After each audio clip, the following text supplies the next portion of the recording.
Everyone wants to live an inspired life, yet so many people search for happiness following the footsteps of peers and taking advice from people who have different values and outcomes to which they're searching.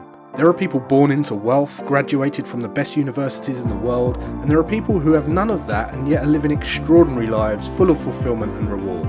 The purpose of this podcast is to share insights and strategies that allow you to question the status quo and think freely, so you can design your life and be who you want to be. We get one life. Time is our most valuable asset. I believe that when we're free and able to focus on meaningful work, we become better human beings. This is Always Free, and I'm your host, Jason Graystone. Welcome to the leading podcast for financial empowerment and wealth creation. Subscribe to this podcast so you don't miss an episode. You can connect with Jason on social media and subscribe to the Jason Graystone YouTube channel for weekly videos. Don't forget to also subscribe to the weekly newsletter to receive frequent educational content and action steps to help you design your life so you can be who you want to be. For news on all future events and updates, go to jasongraystone.com. Well, welcome back to the podcast, guys. I hope everyone's having a good week so far. And if you're listening to this for the first time, congratulations. You're now in the number one place for financial empowerment and wealth creation, where you're going to learn insights, tips, strategies to allow you to question what the masses tell you and actually design a life so that you can be who you want to be. And this is the first time you're listening ever. Make sure you either stop now and go back to episode 1 and start there, or make sure you go to episode 1 after this one. Okay, you're going to get the most out of this podcast series by going to number 1. It's been designed in a specific way. Even though some of the episodes have been a bit more ranty than others, generally there's a strategy to it. So go back and listen to number 1 and let me know what you think. So this week is completely kind of unplanned, no bullet points, off the cuff, and really it's kind of inspired by a couple of things really. We're running a traders workshop this week, and a lot of that has kind of coincided with some messages I've been getting on social media around excuses and why people are failing and why people can't do this and why people can't do that, and how people choose to just let life happen to them. And, you know, there's no way that you're going to build long-term sustainable wealth, but more importantly, a free and flexible and empowered lifestyle by having that mindset. There just isn't, okay? And it really started to make me think about how we think and how our thoughts are really the stem of everything ever in the universe, and how it all stems from a thought, depending on what we think and what choices we make and what decisions we make will then govern the actions that we take, and then kind of dictate what results we get from those actions, and so on and so on. But it all really stems from just being able to think, and that's why the power of your mind really is, you know, limitless. It's only capped by what you're giving yourself permission to think. And we were talking about trading, and trading's a heavily mental game. It's like 90% mental and, you know, 10% technicals. And we was talking about this, and we kind of said that your thoughts really determine everything.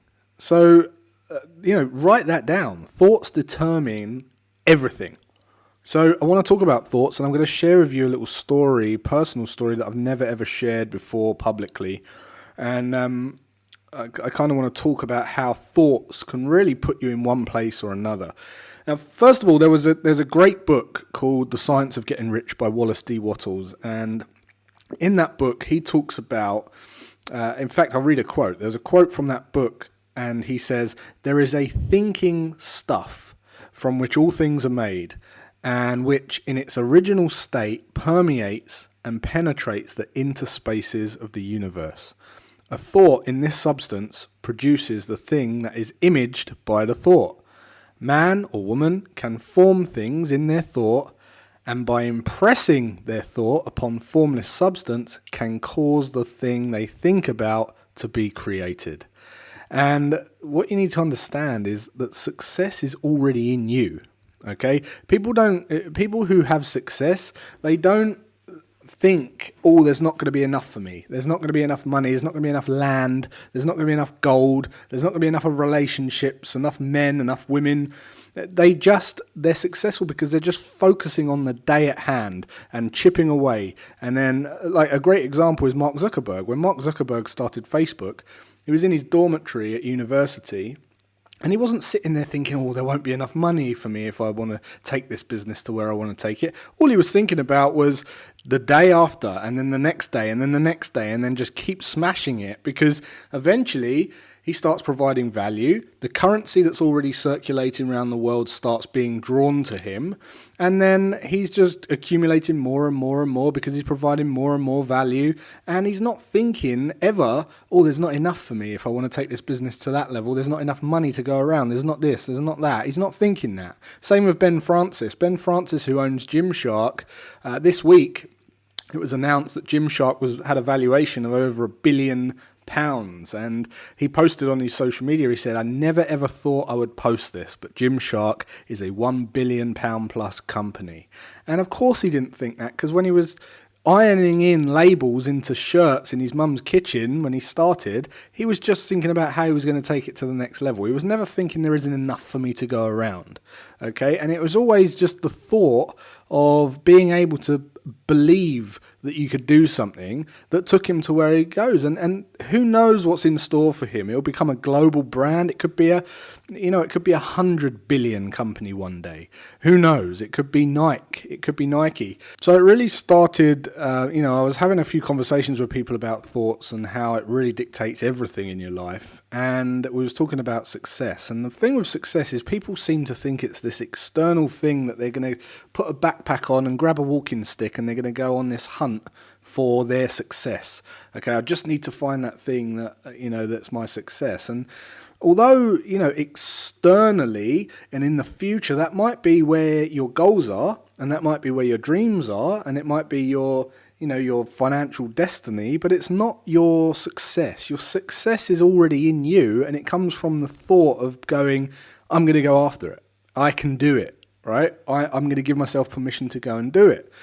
And if you don't believe that, think about where you are now, okay? And you might think that you're not quite where you thought you would be at this stage in your life. But the reality is, up until this point, you've made 35,000 decisions per day. Okay, that's about 12.7 million decisions per year, which is about 130 million per decade. And every single decision, left or right, left or right, left or right, you have been driven to make that decision. Your mind has made the decision, and then your body's just gone and done whatever choice your brain made, right? Your mind made at that time. So the only reason that you are not where you are or where you thought you would be is if someone has influenced your decision making. They've kind of intercepted the decision making process, and normally that comes from societal idealisms, peers, pressure from people who have outdated strategies, parents, guardians, people from the last generation who are telling you to, drive a manual car instead of an automatic, even though automatic cars existed. It was outdated information, right, that was irrelevant now. And now what we're thinking is, why did I listen to that? They didn't have the life that I wanted.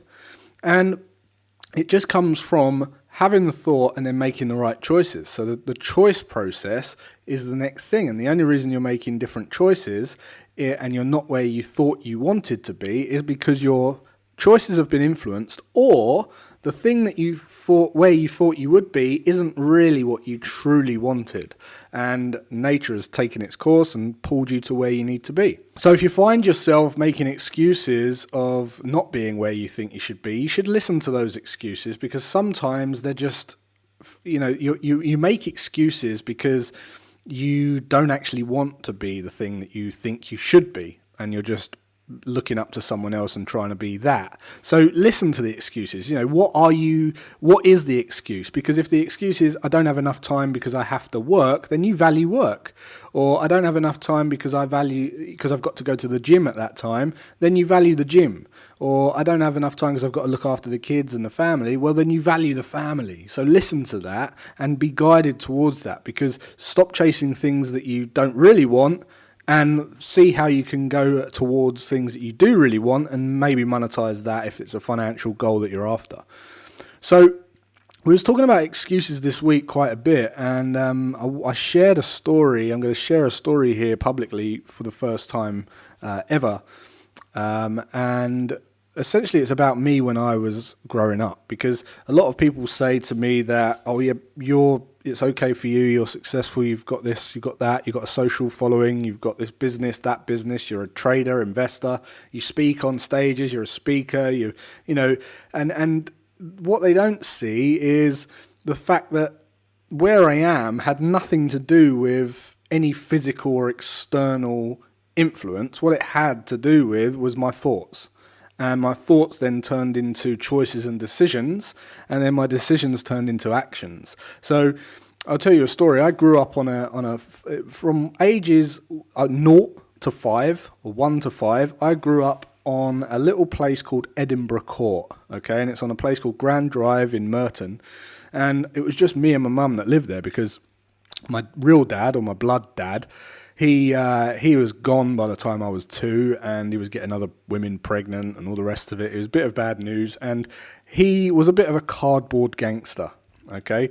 And during that time there, my mum also was a bit of a, she had emotional issues as well due to her upbringing, which meant that she was very hard shoulder. Okay, so she was quite prudish. So I couldn't really talk to her growing up about personal things or sex or anything like that, because it would be shunned. It would be, oh, don't bring that up, right? So that was me. And then me and my mum lived there till I was 5. And then when I was 5, we swapped with my nan and we moved to a place called Hatfield Mead, which is another estate, which I lived at till I was 18 years old, okay?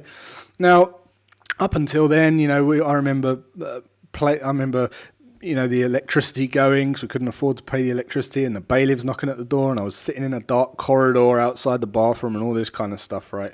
And when we moved to Hatfield Mead, the only reason we moved there is so I could have some friends, because there were some kids on that estate. So we swapped with my nan, and I grew up there, and I lived there till I was 18. Now, during that time, when I was about 11 or 12, I decided that I wanted to meet up with my real dad again. And my real dad was known for being a bit of an a-hole. And just the curiosity got the better of me, as it did as any kid approaching adolescence, and I wanted to meet him. And when I met up with him, he didn't really want anything to do with me. He actually, he shunned my kind of, he was kind of disappointed in me. He made a comment about my weight. I'd had some puppy fat at that time, and he made some comments about that. I felt like I wasn't welcome. When I went around his house, he kind of just watched TV all day, and he didn't really pay any attention. So I decided at that point, actually, yep, that's cured, scratched an itch. I won't see him again. And whilst we were at that flat, about a year later, he used to frequent this pub called the St Helia Tavern. This was about 1993, 94. And he used to frequent this pub, and it was called the St Helia Tavern. And it was known as a pretty rough pub, right? And about a year after I met him, we received this news that he was in the pub, and, he was approached by 2 men in the pub, and they sprayed him in the eyes with ammonia, okay? And then they started to stab him, and they were stabbing him, right, over and over again. And anyway, the pub got broken out. It got broken up, and he went to hospital and all the rest of it. And he came straight out of the pub. He came straight out of hospital and went straight back to the pub the following week with a baseball bat, and sat on the wall outside with a pint. And he was hoping that they'd come back. And the thing with this guy, he was pretty well known, and he was a big guy, and he had people working for him and all the rest of it. He was a bit of a dark character, and I think the guys knew that if they didn't come back and finish him off, that they'd be kind of looking over their shoulder forever, right? And that's what they did. They came back, they drove round, they parked right outside the pub. He was sitting on the wall, and they pull out a sawn-off shotgun and they shoot him in the face. And he gets blasted off of the wall, and he starts coming through. He starts coming to, and he thinks people are helping him up. In fact, what they're doing is slashing his face off with a knife. And then he goes to hospital again, and it gets broken up. Anyway, the pub was actually closed down following that event. It was in the newspapers and everything. You can go and search this up. It's called the Helia Tavern, and it was closed down due to a man shot in the face with a sawn-off shotgun. Well, that man was my biological father. So all that was going on. So I'd kind of grown up with just my mum. Dad left. He was getting other women pregnant. Met up with him. He didn't really want to know me. Had a scarcity mindset towards money because I could have easily linked negative thoughts of the electricity going out and bailiffs knocking at the door and all that kind of stuff to negative side of money. We then moved to a flat where I couldn't really talk to my mum about my problems. I was surrounded by people who were negative towards money, and they were telling us how, the money was for, rich people who are evil and greedy and all this kind of stuff, and how money didn't make you happy and all that kind of stuff. And then on top of that, the dad gets killed, not killed, but he gets blasted with a shotgun. And last time I heard, he's in a secret location, and the guys that actually shot him, funnily enough, ended up dead. They ended up killed as well. So look, all this bad stuff. Now, the reason I bring this up is because I had a lot of negative and not a lot of prospects looking at, around me. And when I went to school even, I was shown up in front of my whole year when I was told that, my exam results, my mock exam results were terrible by a guy called Mr. Shillito, and he said, look, if you don't do well in this class, you've got a very small chance of succeeding in life, and kind of everyone was laughing around me. And then on the last year of school, during my GCSEs, I was bullied, and I was bullied because the kids didn't want to bully the actual kid that they knew was the culprit of the thing, because he was a big kid. So they turned to me and they bullied me. And throughout the whole final year of my GCSEs, when I should have been studying, I was actually eating my lunch in the toilet in the manor house. I was leaving school 5 minutes early to get a head start home. I was bunking off school. It was a really, really tough time. I couldn't focus, and as a result, I failed my GCSEs. So I had all that going on, right? I had all that going on, and where I am today, okay, so where I am right now had nothing to do with any external things that happened to me. Okay, all I had to do was change my thoughts, or, I had to control my perceptions and my decisions and my actions, and that's it. That's all we can control. They're the only three things we control. So I had to change how I perceived it, what I perceived, what decisions and choices I could make to respond or react to things, and then what actions I was going to take based on those choices. And then where I am today in this moment in time as a profitable trader, an investor, a business owner, a father, a husband, is all down to thoughts. It all stems from thoughts. It doesn't stem from any external things that happen. I could have really gone off the rails. I really, really could have gone off the rails with that upbringing, and I've never shared that upbringing in that much detail with you guys, but I could have ended up in a different place. And I was talking to this person about excuses, and they were kind of saying, well, look, I haven't got enough time, or I haven't got enough money, or there's not enough hours in the day, and all that kind of stuff. And I think, are you asking yourself the right questions? Because the quality of your life is directly correlated and dictated by the quality of the questions you ask yourself. So I could have easily said, why me? Why have I got this crap life? Why has my dad run off with another woman? Why has my dad been shot? Why has my mum not want to talk to me? Why do we have to live on this estate where everyone's negative towards money? Why do I have to, sit in a dark corridor? Why are there men knocking at the door for our bills when we can't pay them? Why this? Why that? Why this? Why that? Or I could have said, well, why are people so sad about money? Instead of saying things like money can't buy happiness, you can think, well, poverty can't buy happiness. Or if you're not good with money, just turn it and say, I am actually a master of money, and I'll do whatever it takes. And regardless of what anyone says to me or anyone's opinion of what money is or what I can or can't do, I'm going to question that. I'm going to take the advice with a pinch of salt, and I'm going to question it, and I'm going to choose what I want to do. And I'm going to look at every single person who tries to give me advice and ask myself, have they got the life that I want? Have they got the results that I want? Because I'm free to choose to do whatever the hell I want. And it all depends on your approach, your next step, based on your choices, which are based on your thoughts, your belief. So the only thing limiting you in your life is your belief that there are limits in the first place. And how you approach something and how you choose to construct, and go about your day and every day will dictate what results you get in life.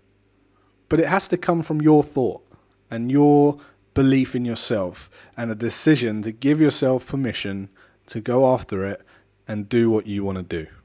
Okay? And at the same time, make sure that you're listening to any excuses that crop up in the meantime and ask yourself, do I actually want to go after what I feel like I should go after? If the answer is no, listen to the excuses. Listen to what your excuses that have come up are and try and navigate towards that instead. If you're not where you want to be and you really aren't where you want to be and the answer's, yes, I actually have been trying, but I'm not where I want to be, look at the advice you've been taking from people, okay, and ask yourself, do they have the results? Is it relevant what they're telling me? And can I choose? Is there a choice here between going from A to B? Because there always is. So that's the rant for this week, guys. Hopefully you got value from that. If you enjoyed it or you feel like someone needs to hear this, please, please, please share this podcast around. It will really mean the world to me. I get out and speak on this podcast every week, and I hope that it'll reach as many people as possible. And I've had a lot of good reviews, and it inspires me to keep going. And you, by sharing this podcast around, it really does light me up when I see someone who's just messaged me to say, so-and-so recommended your podcast, and I'm forever grateful. It's really helped me out, and it's truly inspiring. So please share it around. And until next week, guys, have a great rest of your day and weekend, and I'll see you then.